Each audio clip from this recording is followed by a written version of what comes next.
Ang daming bayarin. Saan kaya ko utang ng pambayad ng kuryente? Gcash. Hello, what's up mga idol? For today's video, andito na lang sa harapan si Kylie para mag-share na naman at mag-inspire ng tao. So, huwag nyo nang pansinin Lodi yung aking mukha mga Lodi. Talagang pangit yung mga Lodi. Hindi na magbabago yung face ko mga Lodi.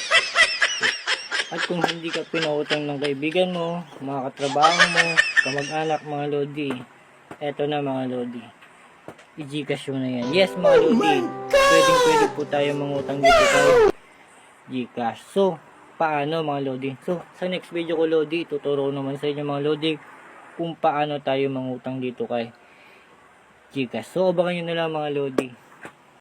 I hope nagustuhan nyo itong video mga Lodi. Pakishare itong videos natin Lodi. At huwag kakalimutan i-click yung palabutan mo sa baba para update ka sa lahat ng videos yung na-upload ko.